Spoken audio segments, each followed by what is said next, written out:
राजनीति की शुरुआत होती है छात्र राजनीति से। और जो राजनीति होती है, विश्वविद्यालयों में लोग राजनीति करते हैं, जो स्टूडेंट्स होते हैं, जो बच्चे होते हैं, और यही छात्र राजनीति आगे चल के राजनेता के तौर पे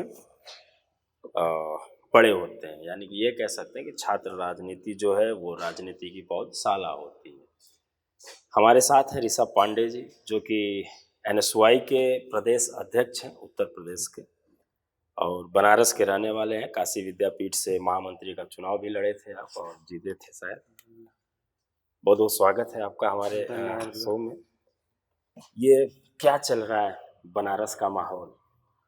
देखिए, बनारस का माहौल काफ़ी ज़्यादा विपरीत दिशा में चल रहा है।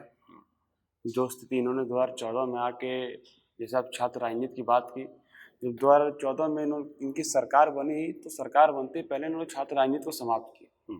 ये छात्र राजनीति से बड़े बड़े आंदोलन निकलते हैं, बड़े बड़े नेता निकलते हैं, एक विचार निकलती है जो सत्ता पक्ष के लोगों को दबाने का काम करते हैं।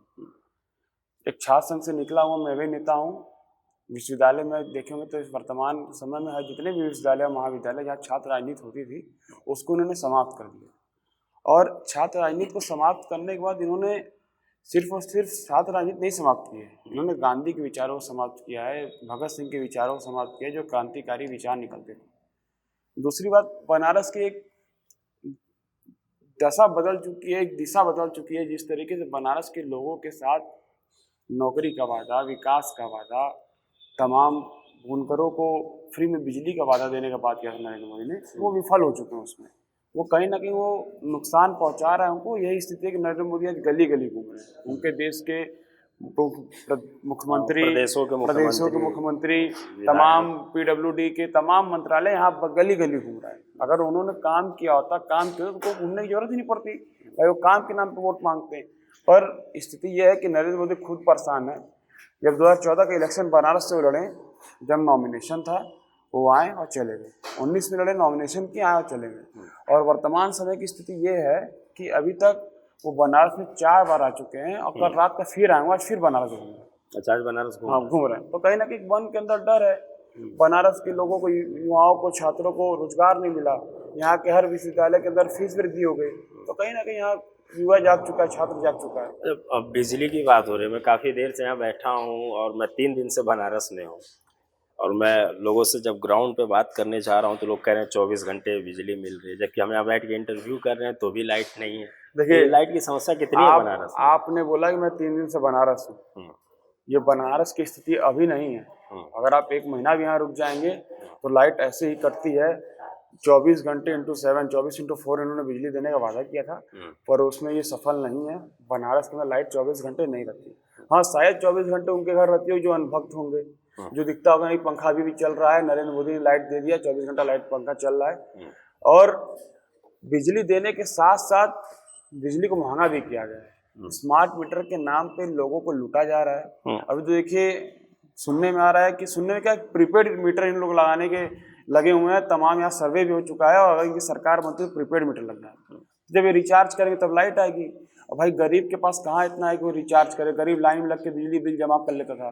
सबके पास टेक्नोलॉजी उस तरीके की नहीं पहुंची है। नरेंद्र मोदी जी बनारस में क्यूटो बनाते बनाते युवाओं को टोटो का शहर बना चुके हैं। यहाँ लड़के यहाँ टोटो लेके घूम रहे हैं। वही सवाल है कि 2014 से पहले और 2014 के बाद, आप बनारस के रहने वाले भी हैं, क्या बदलाव हुआ है बनारस में? देखिए, 2014 से लेके 19 से लेके 24 बनारस के अंदर बदलाव सिर्फ हुआ जैसे किसी ढांचे को पेंट उंट कर दें और ढांचा चमकने लगता है, पर वो अंदर से खोखला ही रहता है। उस तरीके को बनारस से नरेंद्र मोदी बनारस खोखला किया हुआ है। ये मेरे हाथ में एक पर्चा है जो अभी बनारस में लोग बांट रहे हैं मोदी जी के लिए, कि मोदी जी सांसद रहते हुए क्या क्या किया। नमो घाट पर पर्यटन विकास के लिए 77 करोड़ रुपए का खर्च हुआ। 5 घाटों के सौंदर्यीकरण के लिए 2 करोड़, गोदौलिया चौराहे से दशाश्वमेध घाट तक 13 करोड़, जज घाट एवं शास्त्री घाट के किनारे 21 करोड़, 55 करोड़ का है 10 घाटों के सुंदरीकरण के लिए है। फिर लगभग 7.5 करोड़, 5.5 करोड़, ये लगभग जो राशि है ये 40,000 करोड़ के आसपास मैं देख रहा था कि मोदी जी ने 10 सालों में बनारस में काम किया है 40,000 करोड़ का, जिसमें और आपका नमामि गंगे तो छोड़ दीजिए, वो तो अलग प्रोजेक्ट है। तो उन्होंने गंगा को साफ करवाया, घाटों को साफ करवाया, रोडें बनवाई गई, चौड़ीकरण करवाया गया। कितना सच्चाई है इसमें? देखिए आज तीसरा दिन बनारस में, अब बनारस निकलने, बनारस जाम से बहुत त्रस्त है। अगर जाम तो बनारस बहुत मिला है। बनारस के अगर रोडें चौड़ी हुई होती, बनारस के अंदर जाम नहीं लगता। अगर आप सुबह 8 बजे घर छोड़ दिए और रात में अगर 10 बजे पहुंचते तो बनारस के अंदर जाम मिलेगा, पहली बात। दूसरी बात, जब गंगा को साफ करने की बात आई तो अभी आप चलिए, गंगा में भी लाशें बह रही हैं। लाशें किनकी? जानवरों की, गाँव गाय की लाशें भी गंगा में बह रही है। आप चले जाएंगे अस्सी घाट के पास, अभी तक शाही नाला को समाप्त नहीं किया गया। इन्होंने बोला कि मैं जब बनारस आऊंगा तो अस्सी के नाला का शाही नाला समाप्त हो जाएगा। वो जो सीवेज है पूरा बनारस का, वो सीवेज प्लांट बैठेगा, प्लांट ऊपर वो होगा, रिप्रोड्यूस होगा। पर वो भी आज नाला, बनारस की इतनी गंदगियां सब गंगा में जा रही हैं। बनारस का पूरा सीवर गंगा में बह रहा है, तो गंगा सफाई कहाँ से? अब बनारस के घाटों पर बैठ जाए भी फूल माला उसी तरीके से तैर रहा है, तो बनारस सफा कहाँ से? दूसरी बात, तमाम उसमें गंगा के नाम पर तमाम 40,000 करोड़ आ गया। नमो घाट ने इन्होंने विकास किया। नमो घाट पे जो घाट था, पहले घाट के पास जो नाव के लोग वहाँ नौका चलाते थे, उनकी पूर्ण रूप से उनका जो आजीवन था उसको समाप्त कर दिया। लोग वहाँ नाव नहीं चला पा रहे, क्यों? वहाँ बोट आ गए बड़े बड़े। भागीरथी, घाट पे नाव चलना समाप्त हो गया। बड़े बड़े स्टीमर ला दिए हैं, बड़े बड़े यहाँ जल परियों से नाव ला दिए हैं। तो जो जैसे कहते हैं ना ठेठ बनारसी, जो बनारस की मूलभूत चीजें थी, बनारस को बनारस से अगर रहने दिए होते, काशी को काशी के नाम से रहने दिए होते, काशी गलियों से प्रचलित है, काशी अपनी संस्कृति से परिचित है, काशी यहाँ के लोगों से परिचित है, काशी यहाँ के बनारसी साड़ियों से परिचित है, तो उन्होंने इस चीज को समाप्त कर दिया। इन्होंने काशी को हाईटेक करने के चक्कर में जो काशी की मूल चीजें थी उसको समाप्त कर दिया। बनारस के अंदर गंगा के नाम पे सिर्फ और सिर्फ नरेंद्र मोदी ने गंगा एक्शन प्लान ला के सिर्फ और सिर्फ बहुत बड़ा घोटाला किया है। और जिस दिन गवर्नमेंट जाएगी उस दिन देखिएगा गंगा एक्शन प्लान सबसे बड़ा घोटाला इनका साथ। जो बनारस की संस्कृति, जो बनारस की पहचान है, क्योंकि एक धार्मिक राजधानी कहा जाता है बनारस को, वो कितनी परिवर्तित हुई है, कितना अंतर हुआ है ये लोग? क्योंकि मैं एक जैसे किताबों में काशी किताब है, मैंने उसको पढ़ा है। एक मूवी भी बनी जिसमें सनी देओल साहब रोल किए हैं। बनारस का जो लहजा है वो बड़ा बढ़िया है कि देने वाला तो भगवान है, जजमान क्या देगा, फिर गाली भी देते हैं। ये सारी चीज़ों में कितना परिवर्तन हुआ है? क्या ये, क्योंकि बीजेपी अगर कहीं ना कहीं देखा जाए तो एक धार्मिक प्रवृत्ति की राजनीति करती है। देखिए, आपने धार्मिक प्रवृत्ति की राजनीति बोला, बनारस के अंदर हर धर्म के लोग रहते हैं, चाहे वो पंडित हो या पंडित में हिंदू हो या मुसलमान हो, सबके अंदर एक भाईचारे का भावना था। नरेंद्र मोदी बनारस आके उसे समाप्त कर दिया।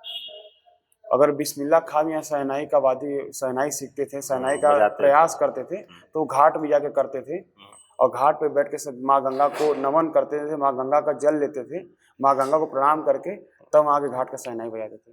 तो उस चीज़ों को, उस भाईचारे को नरेंद्र मोदी बनारस में समाप्त किया। आज कहीं ना कहीं मुस्लिम भाई, जो उनका सबसे बड़ा व्यापार होता है बुनकर, वो उससे परेशान है, और कहीं ना कहीं हिंदू भाई इनके नीतियों से परेशान है। बनारस के अंदर कट्टर हिंदू उन्होंने पैदा करने के कारण दो भाइयों को आपस में लड़ा दिया। और बनारस की विकास तब होता जब बनारस के अंदर बनारस के लोगों का विकास होता। यहाँ तो गुजराती ला के बैठा दिए, बनारस का बड़ा बड़ा टेंडर यहाँ गुजरात के लोग कर रहे हैं। बनारस के अंदर अगर एक भी फैक्ट्री ऐसी बैठी हो जो जिससे यहाँ के युवाओं को, यहाँ के लोकल लोगों को नौकरी मिली हो, कुछ नहीं। एक अमूल फैक्ट्री इन्होंने पिंडरा में बैठाई, वो बनारस के कोने में ले जाके, जो बनारस की लोकसभा में नहीं है, जो इनके खुद के लोकसभा क्षेत्र में नहीं है, इन्होंने ले जाके वहाँ बैठाया। वहाँ भी सिर्फ अडाक पे लोग, गुजरात के लोग आके नौकरी कर रहे हैं। दूसरी बात तो ये, कांग्रेस ने यहाँ भेल दिया, कांग्रेस ने यहाँ DLW दिया, कांग्रेस ने यहाँ घेल दिया। ट्रामा सेंटर कांग्रेस के दिन है। पंडित दीनदयाल उपाध्याय जिनके नाम पे ये राजनीति करते हैं, उनके नाम का हॉस्पिटल भी कांग्रेस ने बैठा। शिव प्रसाद गुप्त मंडलीय अस्पताल वो भी कांग्रेस ने बनाया। तो नरेंद्र मोदी जी ने बनारस के लोगों को दिया क्या है? कांग्रेस ने कम से कम BHU जैसे हॉस्पिटल और ट्रामा सेंटर बना दिया कि कम से कम यहाँ के लोगों का यहाँ इलाज होता है। और नरेंद्र मोदी जब भी बनारस आते हैं तो उसी का जाके माल्यार्पण करेंगे मालवीय जी को, जिसका इन्होंने अपमान करते थे हमेशा। तो सिर्फ और सिर्फ बनारस के लोगों को बेचने का काम ये कर रहे हैं। और 2024 का चुनाव आप घूम रहे हैं, लोगों के बीच जा रहे होंगे। 2024 का चुनाव वाकई में 2014 और 2019 से काफ़ी अंतर है। अंतर इस बात पे है कि सबसे ज़्यादा यहाँ के लोग परेशान है महंगाई और बेरोजगारी से। घर की महिलाएं परेशान है कि सिलेंडर से, और यहाँ के लड़के परेशान हैं रोजगार से। छोटा एक दो सवाल और है। बीएचयू में एक डॉक्टर है विभागाध्यक्ष कार्डियोलॉजी के, वो धरने पे बैठे हुए पिछले 20 दिनों से। तो माजरा क्या है? जबकि लोकसभा क्षेत्र वो कह रहे हैं कि उस हॉस्पिटल में बहुत सारी, मैं उनसे बात भी किया, मेरा इंटरव्यू भी है उनके साथ, वो कह रहे हैं कि हॉस्पिटल में बहुत धांधली हो रही है, इन सारी चीज़ों की वजह से वो धरने पे हैं, पर अभी तक कोई सुनवाई नहीं हुई। उसको कांग्रेस का समर्थन, क्योंकि राहुल गांधी जी फोन करके उनसे बात की है। बनारस लोकसभा के प्रत्याशी अजय राय जी वो भी वहाँ गए थे, प्रियंका गांधी बनारस आई, उनसे मिलने का प्रयास की, पर प्रशासन वहाँ जाने नहीं दी। यहाँ तक कि प्रियंका जी मालवीय जी की मूर्ति पर माल्यार्पण करने आ रही थी तो भी उनको नहीं जाने दिया गया। और उनका सिर्फ और सिर्फ मांग है, जिस तरीके से बीएचयू के अंदर डॉक्टरों के नाम पे डॉक्टरों को बेचा जा रहा है, डॉक्टर के इलाज में जो इक्विपमेंट आते हैं उनको बेचा जा रहा है, तो उसकी जांच कराई जाए। वहाँ भाई उनकी मूलभूत समस्या है डॉक्टरों की, डॉक्टरों को सम्मान मिलना बंद हो गया है। सिर्फ और सिर्फ बीएचयू को, ट्रामा सेंटर को एक बिजनेस के रूप में नरेंद्र मोदी जी ने बैठा रखा है, जो कि कांग्रेस की देन है। और कांग्रेस अभी तक जब वो बना था तो आईसीयू में बेड नहीं बढ़ाया। वो मनमोहन सिंह जब ट्रामा सेंटर जब खुला था, जो इतने 9 बेड अभी भी ट्रामा सेंटर में 9 आईसीयू के बेड है, जो अभी थे तब अभी भी, तो कुछ बदलाव नहीं किया। बनारस को बेचने का काम प्रधानमंत्री जी कर रहे हैं। अजय राय जी क्या मुद्दों के साथ जा रहे हैं लोगों से वोट मांगने? देखिए अजय राय जी बनारस के लोग हैं वो, और ठेठ बनारसी हैं, यहाँ के लोगों के बीच रहे हैं, और उनका जन्म भी यहीं हुआ, राजनीति भी उनकी यहीं हुई। बनारस के हर गली मोहल्ले से परिचय हैं। बनारस का एक ऐसी जगह नहीं जहाँ लोग उनके ना जानते हों। और नरेंद्र मोदी ये गुजराती हैं, बनारस के लोगों के साथ अगर ठगी करने का काम किए। अजय राय जी का मुद्दा यही है, महंगाई और नौजवानों के साथ बेरोजगारी, और बनारस की संस्कृति को बचाना, बनारस के धर्म को बचाना, और बनारस के भाईचारे को बचाना। उनका सबसे बड़ा मुद्दा यही है, और उस मुद्दे पर जनता जागी है, और जरूर पूरा विश्वास है कि जनता 1 तारीख को कांग्रेस का बटन दबाएगी। आखिरी सवाल, छात्र राजनीति में आप काफ़ी सालों से सक्रिय हैं, पर अभी लगभग 6 महीना हुआ आपको प्रदेश अध्यक्ष बने हुए, और अभी अजय राय जी के साथ आप यहाँ पे चुनाव प्रचार में लगे हुए हैं। मेन राजनीति और छात्र राजनीति में कितना अंतर है? देखिए, मेन राजनीति और छात्र में काफ़ी अंतर है, कितना नहीं, बहुत ज़्यादा अंतर है। छात्र राजनीति एक विचार लेके निकलती है। अगर हम विश्वविद्यालय महाविद्यालय के अंदर होते हैं तो हमारे अंदर, देखिए, छात्र नेता तब बनता है जो सही में शिक्षा लिया हो, पढ़ाई किया हो, सभी पर अध्ययन किया हो। और जब विश्वविद्यालय महाविद्यालय से निकलते हैं तो भगत सिंह, गांधी और नेहरू के विचारों को लेकर निकलते हैं, उन्हीं के विचारों को हम आगे काम करते हैं। कहीं ना कहीं कैंपस में पूरे विश्वविद्यालय के अंदर एक माहौल बनता है आंदोलन का, चाहे वो तमाम छात्रों के मुद्दे को लेकर आंदोलन हो, चाहे वो प्रॉक्टर और वीसी के खिलाफ आंदोलन हो। तो जब एक छात्र नेता आंदोलन से निकलता है तो उसके अंदर एक राजनीति का पौध लगता है, और समझ में आता है कि हमें छात्र जीवन के अलावा बनारसी, मतलब कि बाहरी लोगों की समस्याएं क्या होंगी, उससे बराबरी हमारी हो जाती है। और जो मेन राजनीति करते हैं भाई, बड़े बड़े नेता हैं आज के समय में, जिनके पास पॉकेट में पैसा है, वो बैठेंगे, कुर्सियां खरीदने का प्रयास करेंगे, वोट खरीदने का प्रयास करेंगे। और एक छात्र नेता जेबा में अगर 10 रुपये भी नहीं रहता है तो जानता है मैं राजनीति कैसे समाज में करनी है, और वो राजनीति कर लेता है। छात्र राजनीति एक विचार की राजनीति है, और मेन राजनीति विचार से हट के राजनीति है। चलिए, बहुत बहुत धन्यवाद समय देने के लिए।